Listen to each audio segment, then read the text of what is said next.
Chapter 11 major concepts. This is China under the Mongols and Ming. And the first question, please have your note cards out. Your first question is about the influence of China on the world. So China's influence on the world is immense, but let's go over a couple of things. First is government.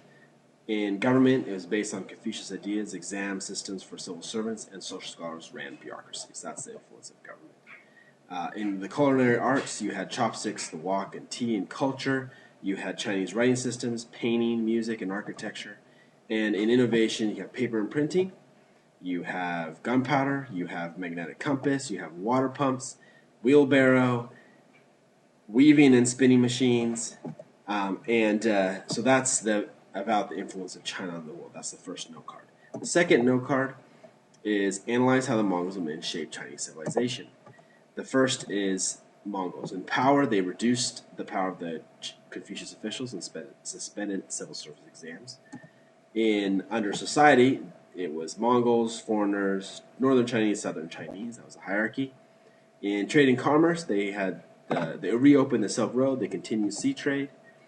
For the Ming, they undid all of the Mongol policies. They revived Confucius values.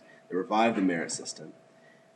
In physical changes, they moved the capital to Beijing, rebuilt the Great Wall of China, and in foreign relations, they started a tributary system where they would go out and not conquer, but basically, if you don't give us tribute, then we're going to conquer you. You have two other note cards for this one, and this is kind of major concepts for the entire unit.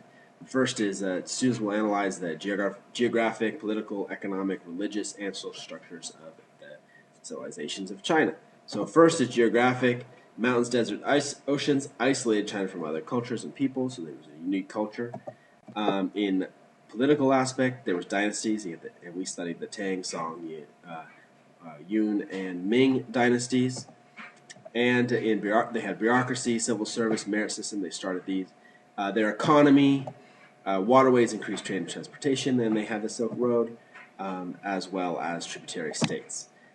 In religious nature, they had three kind of major religions: Buddhism, Taoism, and Confucianism. This is the three ways.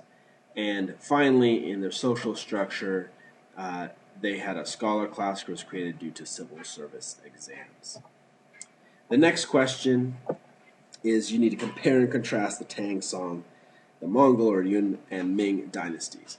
And so just look at this table, fill that out in your note card however you would like. You can create a table and do it. You could just do it in bullet points. It doesn't matter to me. But you need to know this basic thing. The people, who the important people, emperors, and leaders were. The places where their kind of power base was. Government, what kind of government did they create? And their society, what kind of society they had, and then trade and commerce, what was significant about each dynasty's trade and commerce during that period of time.